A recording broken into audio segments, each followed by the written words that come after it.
Dalam kesempatan ini saya akan menyampaikan tentang mata kuliah hukum pidana dengan kode mata kuliah 21 MWHB 7203. Mata kuliah hukum pidana ini ada 6 CPMK. Yang pertama itu adalah memiliki wawasan terkait konsep teoritis hukum pidana Indonesia dan dapat bertanggung jawab secara profesional dalam memberikan petunjuk penyelesaian masalah tindak pidana dan memberikan kontribusi dalam pembangunan hukum nasional. Yang kedua, memiliki wawasan secara global terkait sejarah hukum pidana sesuai perkembangan informasi dan teknologi, serta memahami konsep-konsep dalam hukum pidana. Yang ketiga, menguasai undang-undang hukum pidana dan mampu mengaplikasikan secara profesional, mandiri, dan berwawasan global terkait konsep yurisdiksi hukum pidana, berdasarkan waktu dan tempat terjadinya tindak pidana, dan dapat menganalisis masalah-masalah serta memberikan solusi dalam hukum pidana. Yang keempat, mengaplikasikan terkait ajaran kausalitas, sifat melawan hukum, dan seterusnya. Yang kelima, mengambil keputusan hukum secara profesional, mandiri, dan seterusnya. Yang terakhir yaitu memiliki wawasan global dan mendapatkan ilmu pengetahuan terkait sistem pemidanaan dan untuk menganalisis serta mengevaluasi sistem pemidanaan untuk pembangunan hukum nasional dan global. Kemampuan akhir di tiap tahapan belajar ini yaitu yang pertama, mampu memahami dan menjelaskan pengertian dan ruang lingkup hukum pidana, kemudian mampu menjelaskan sejarah hukum pidana, mampu menjelaskan jurisdiksi hukum, dan yang keempat itu menganalisis tindak pidana dan seterusnya. Yang kelima, menganalisis pertanggungjawaban pidana. Yang keenam itu mampu menganalisis sistem pemidanaan. Nah, untuk itu mata kuliah hukum pidana ini ditempatkan bukan hanya memahami secara teoritis, tetapi diharapkan dari kemampuan pemahaman teori, mahasiswa memiliki insting mampu merespon hal-hal aktual yang terjadi seperti kasus-kasus, itu bagaimana ketentuan pidananya, kemudian bagaimana pertanggungjawaban pidananya, bagaimana pemidanaannya. Metode pembelajaran dalam mata kuliah hukum pidana ini yaitu ceramah, curah pendapat atau gagasan atau brainstorming, yang selanjutnya case-based learning atau berbasis pada kasus-kasus. Dan adapun penilaian yang digunakan penilaian U1, U2, U3. U1 itu 20%, U2 itu 30%, kemudian U3 itu 50%. Dari U1, U2, U3 ini diakumulasi. Ada tugas-tugas yang akan saya berikan di tiap pertemuan, wajib untuk merangkum beberapa materi sesuai dengan kebutuhan pembelajaran, karena diharapkan setiap pertemuan itu mahasiswa udah siap dengan materi yang akan disampaikan. Begitupun ada evaluasi terhadap materi-materi yang sebelumnya. Jadi setiap tahapan itu diberikan penilaian kesiapan maupun evaluasi dari U2 dan U3 ini. Berikut video praktek pengajaran atau micro teaching mata kuliah hukum pidana. Selamat menyaksikan. Bismillahirrahmanirrahim. Assalamualaikum warahmatullahi wabarakatuh. Selamat siang teman-teman sekalian. Alhamdulillah bahagia rasanya hari ini bisa melanjutkan perkuliahan di mata kuliah hukum pidana ya. Hari ini adalah pertemuan ke-6 kita, khususnya membahas berkaitan dengan tindak pidana. Penting saya menjelaskan kembali atau menyampaikan kembali, di mata kuliah hukum pidana ini pada dasarnya kita akan membahas 3 hal. Yang pertama yaitu perbuatan pidana atau tindak pidana, yang kedua tentang pertanggungjawaban pidana, dan yang ketiga tentang pemidanaan. Namun sebelum itu saya akan laksanakan absensi dulu ya. Silakan dibuka sianya. Saya coba cek nanti kehadirannya. Sudah ya, saya lihat di sini masuk semua. Baik, terima kasih teman-teman semuanya. Kita lanjutkan. Di pertemuan ke-6 ini kita khususnya akan membahas tentang pengertian tindak pidana, unsur-unsur tindak pidana, jenis-jenis tindak pidana, dan ajaran kausalitas ya. Di minggu sebelumnya, di pertemuan ke-5 kita juga sudah membahas beberapa poin ya. Salah satu yang paling penting itu adalah tentang asas legalitas. Untuk itu saya mau tanya dulu nih, berkaitan dengan asas legalitas. Ada yang mau menyampaikan sesuatu ya? Ya. Asas legalitas pemahaman saya adalah positivisme hukum, yaitu tiada suatu perbuatan yang dapat dipidana kecuali perbuatan itu sudah diatur atau dilarang dalam undang-undang. Ya, oke. Jadi poinnya adalah apa yang disampaikan ini asas legalitas bahwa dia harus dinyatakan dulu di dalam peraturan perundang-undangan. Oke, yang selanjutnya, ya silakan. Yang saya ingat terkait asas legalitas ini itu berbunyi nullum delictum nulla pones sine praevia lege punale, yang mana menyatakan bahwa tidak ada suatu perbuatan itu dapat dijatuhi hukuman atau dijatuhi pidana sebelum undang-undang mengatur perbuatan ini terlebih dahulu. Oke, itu bahasa Latin ya, nullum delictum nulla pones sine praevia lege punale, yang itu disampaikan oleh von Feuerbach. Ya, yang selanjutnya ada lagi pemanaannya, ya. Asas legalitas itu diatur di dalam Undang-Undang nomor 1 tahun 2023 tentang KUHP.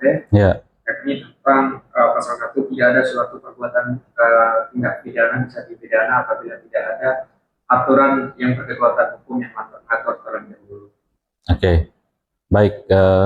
Jadi itu dari teman-teman sekalian, artinya itu sudah dipahami kembali ya.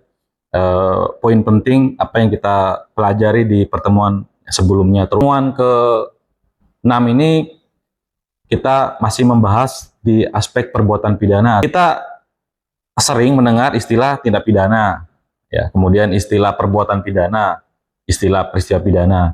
Jadi istilah-istilah ini memiliki kesamaan ya kalau kita merujuk ke pendapat ahli ya. Istilah yang digunakan di dalam undang-undang itu umumnya menggunakan istilah tindak pidana. Istilah perbuatan pidana itu istilah yang disampaikan oleh Mulyatno. Mata kuliah ini teman-teman wajib memiliki literatur, ya, di mana sudah saya berikan pilihan setidaknya ada buku yang bisa digunakan oleh teman-teman. Ya, bukunya Mulyatno. Ya, saya lihat ada yang bawa pakai buku Mulyatno ya. Kemudian bukunya Ruslan Saleh, ya. Kemudian bukunya Edi Hires, ya. Kemudian bukunya Romas Ruhin dari Berwijaya, kemudian bukunya Lamintang. Nah, itu saya ingin mendengar, ya, apa juga yang sudah dipelajari oleh teman-teman sekalian. Ya. Buku-buku itu ada poin-poin misalnya menjelaskan tentang tindak pidana, tentang perbuatan pidana, tentang istilah-istilah ya. Di tugas ke-6 ya, saya udah cek di Google Classroom, ini sudah dikumpulkan semuanya ya. Saya akan coba buka di ketentuan ya, penugasan. Cek kembali ya penugasan yang ada di Google Classroom, mana yang kurang nanti dilengkapi. Kita hari ini dikejutkan berbagai persoalan ya. Mulai dari misalnya di Nusa Tenggara Barat. Di Nusa Tenggara Barat, kasus yang paling banyak terjadi itu yang pertama adalah pencurian. Ya. Yang kedua ada narkotika.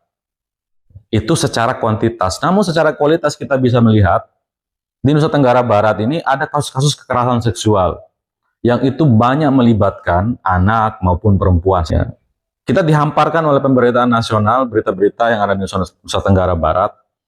Apa sebenarnya yang terjadi gitu. Cara melihat kita realitas itu bagaimana? Ya, tentang perbuatan pidana atau tentang tindak pidana ada yang sudah coba membaca ya. Saya lihat di tugasnya sudah sangat baik, teman-teman merangkum di subbab ini. Kalau di buku kan ada beberapa bab ya, ada bab kedua, ada yang taruh di bab ketiga tentang perbuatan pidana. Ada yang mau mencoba menjawab dulu tentang perbuatan pidana. Jadi kalau sekilas ya, kalau kita melihat ya ketentuan yang ada di berbagai peraturan perundang-undangan, coba ingat kembali hukum pidana ya, itu kan objek yang kita pelajari kan salah satunya KUHP, KUHAP ya. Kita perlu tempatkan kembali pemahaman kita tentang hukum pidana. Hukum pidana itu apa? Ya. Yang saya ingat, hukum pidana itu adalah bagian dari keseluruhan aturan hukum yang berlaku di sebuah negara yang mengatur 3 hal. Yang pertama mengatur tentang perbuatan apa saja yang dilarang dan disertai ancaman sanksi. Kemudian mengatur juga terkait kapan pidana tersebut dapat dijatuhkan. Dan yang ketiga mengatur juga tentang bagaimana pidana tersebut dilaksanakan. Oke. Tadi kurang kapan dan siapa ya. Oke, tapi sudah secara keseluruhan kapan dan siapa. Karena siapa itu berkaitan dengan pertanggungjawaban pidananya, ya, aspek mens rea-nya. Dan yang ketiga tadi berkaitan dengan pelaksanaan, ya. Poin pentingnya saya mereview kembali apa juga yang sudah teman-teman kerjakan. Memahami hukum pidana kan 2 aspek, ada ius punale dan ius punendi, ya. Ius punale itu adalah hukum pidana materialnya. Dalam bahasa lainnya material, ya, atau substantif criminal law-nya. Yang kedua adalah ius punendi. Ius punendi itu hukum pidana yang formil, ya. Jadi prosedur criminal law bahas. Kenapa itu kita perlu menempatkan kembali, ya, hukum pidana yang material dan formil, ya. Perbuatan pidana atau tindak pidana atau istilah peristiwa pidana itu kita akan membahas pada aspek hukum pidana yang material. Ya. Hukum pidana material itu diatur di mana saja? Hukum pidana, artinya hukum pidana umum ada di KUHP, dan yang kedua hukum pidana khusus dia tersebar di Undang-Undang Tipikor, di Undang Narkotika, narkotika itu bagian ini ya, ketentuan administratif ya yang mengatur tentang pidana, ya, ketentuan pidana. Nah, di samping itu secara ketentuan yang boleh mencantumkan tindak pidana itu hanya 2 produk hukum, undang-undang dan perda. Kita tidak akan menemukan di PP, di Perpres pengaturan tentang tindak pidana, hanya 2 produk hukum, undang-undang dan perda, ya. Jadi aspek unsur tindak pidana itu bisa kita lihat secara, ya, normatif itu ada di KUHP dan ada di perda, ya. Tindak pidana atau perbuatan pidana tidak hanya dilihat dari sisi undang-undang, tetapi secara teoritis kita mengenal yang namanya wet delicten dan reh delicten. Ya, tindak pidana itu memiliki makna wet delicten. Ya, tindak pidana atau perbuatan pidana yang itu dianggap oleh undang-undang sebagai, ya, sesuatu yang salah, sesuatu yang dilarang. Tetapi ingat, sesuatu yang dilarang atau jahat bukan hanya menurut undang-undang wes delicten, makanya secara teori kita mengenal namanya reh delicten. Kerja adalah delik material. Ada yang mau menjawab? Ya. Yunita namamu ya? Iya, Pak. Ya. Yunita. Ya. Di antara pembeda antara delik formil dan delik material itu ditekankan pada dimana dalam delik formil itu dimana perbuatan itu tidak harus menimbulkan akibat. Sedangkan dalam material itu yang dimana perbuatan itu harus menimbulkan sebuah akibat. Contohnya dalam case pembunuhan, mohon maaf, pemerkosaan dan lain sebagainya. Iya, harus ada pemerkosaan perbuatan, bukan ini ya. Ya, enggak apa-apa ya. Tapi sudah tepat jawabannya ya. Nah, misalnya, jadi diingat kembali ya, di ketentuan KUHP itu pidana umum, dia mengatur 4 kejahatan. Kejahatan terhadap keamanan negara itu umumnya menekankan delik formil, ya, perbuatannya berbahaya. Ya, di materi ajaran kausalitas ini ada yang coba membaca dulu. Saya pernah membaca, Pak. Ya. Kausalitas itu adalah sebuah akibat, adanya perbuatan dan adanya akibat dari perbuatan. Iya, oke. Ya, tadi sudah tepat ya pengertiannya. Namun secara mendalam ajaran kausalitas ini kan sebab akibat misalnya begini ya.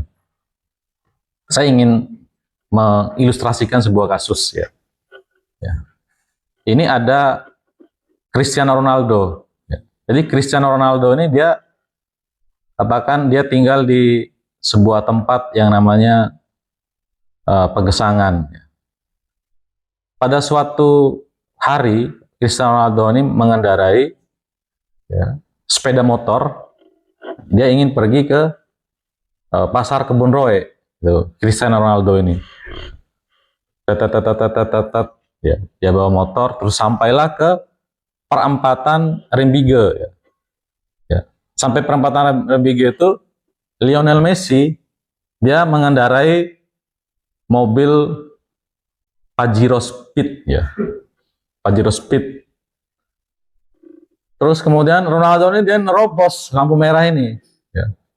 Akhirnya ditabrak sama Lionel Messi gitu. Terus Ronaldo bangun, siu dia bilang kan gitu. Ya itu bukan ya, itu kalau dia nyetak gol ya.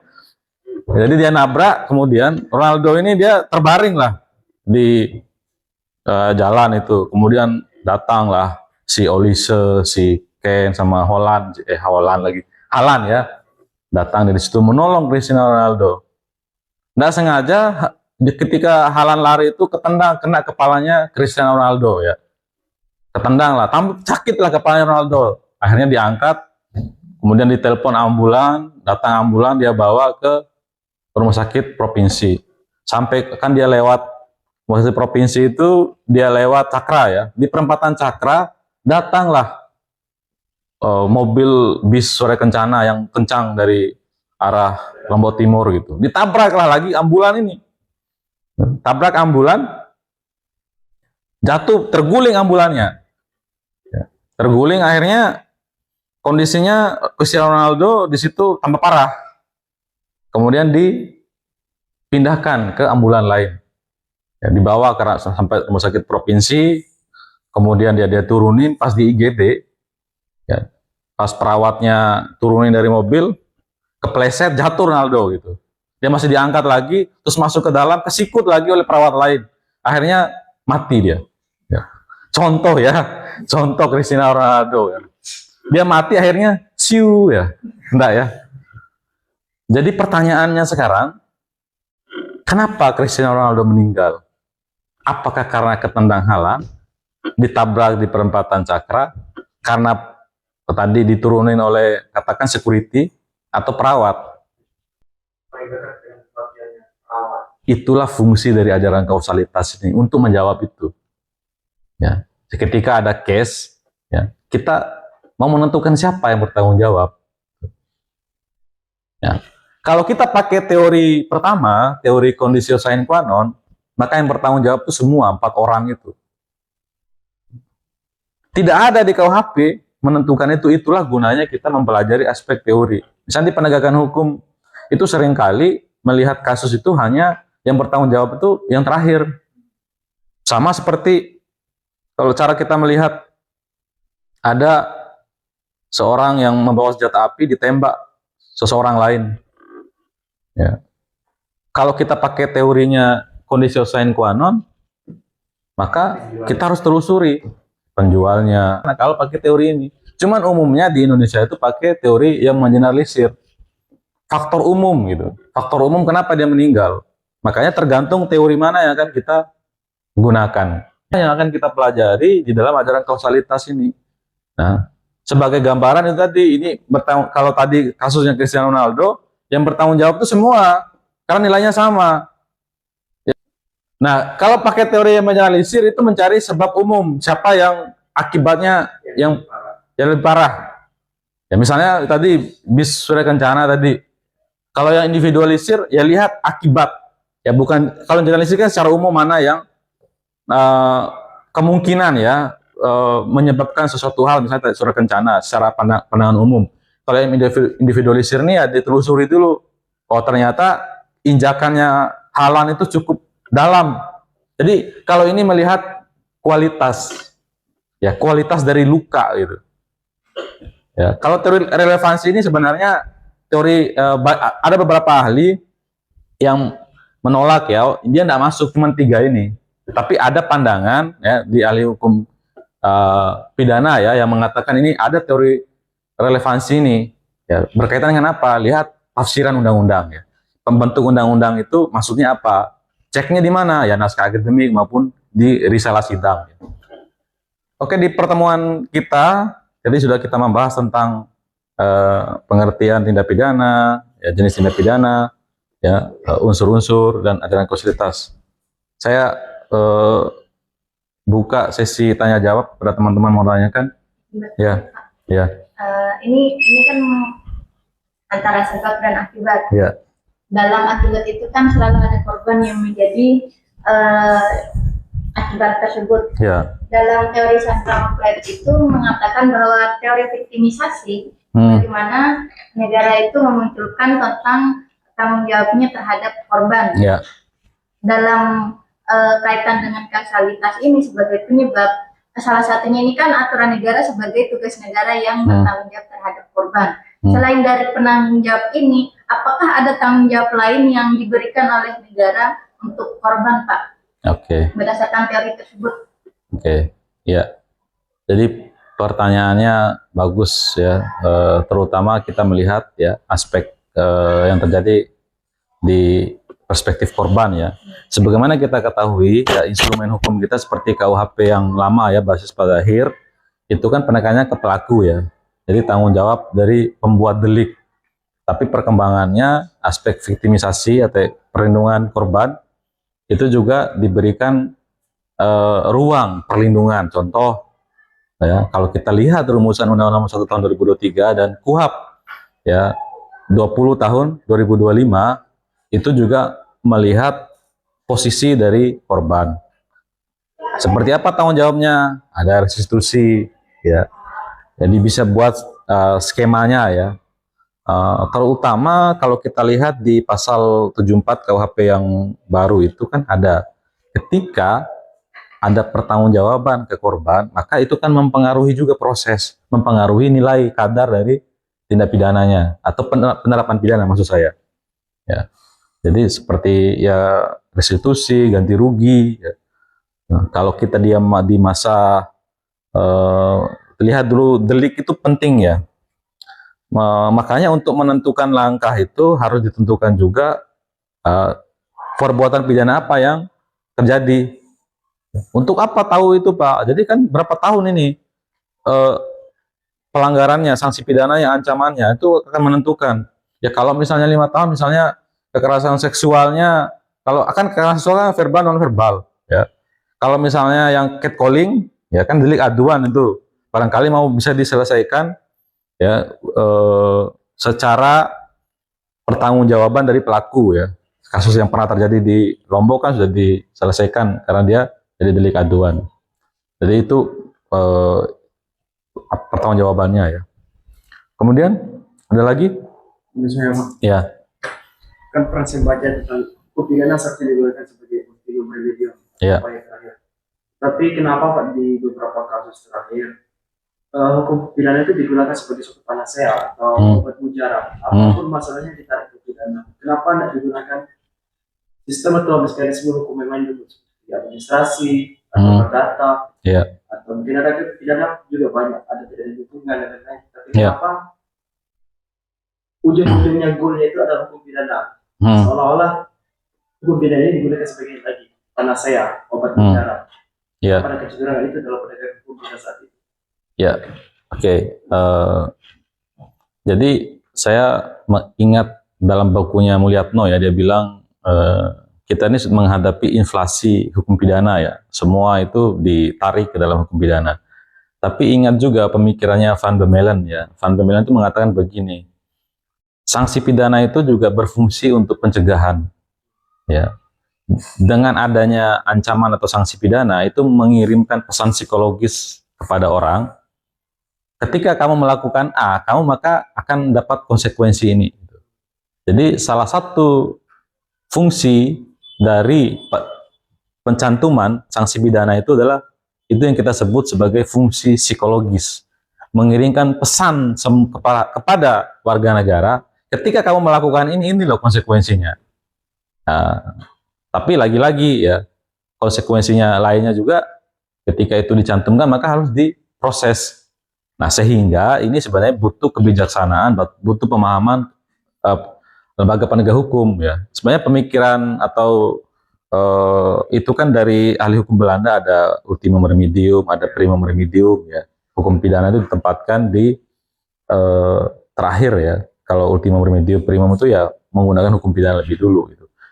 Tapi ini sebenarnya sebagai pemikiran ya yang harus dipahami oleh lembaga penegak hukum. Lembaga penegak hukum ini upayanya harus menjadi upaya terakhir nih hukum pidana, tapi harus dirumuskan dalam peraturan perundang-undangan. Contoh, Misalnya di Undang-Undang Lingkungan Hidup yang disinggung tadi, aspek ultimum remediumnya apa? Buatkanlah izin ketika ada pelanggaran, ya jangan langsung dipidana, tapi pertanggungjawaban administrasi dulu.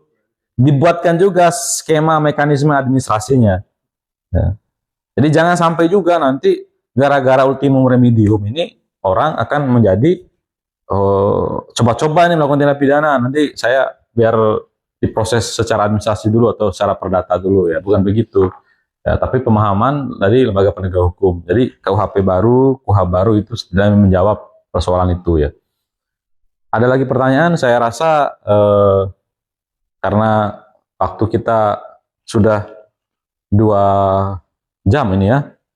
Nanti teman-teman bisa simpan pertanyaannya ya untuk kita bisa bahas di pertemuan selanjutnya. Ingat, setiap pertemuan itu teman-teman mengerjakan tugas sebagai penilaian ya. U1-nya dan tugas partisipasinya. Di pertemuan ke-6 ini ada penilaian ya, catatan-catatan yang teman-teman kerjakan. Ingat tugas yang tadi itu yang saya tampilkan nanti saya akan umumkan di Google Classroom ya. Jadi nanti tugasnya untuk menganalisis kasus, mencari kasus dari putusan ya. Barangkali itu untuk pertemuan kita hari ini saya cukupkan, saya akhiri. Assalamualaikum warahmatullahi wabarakatuh. Waalaikumsalam.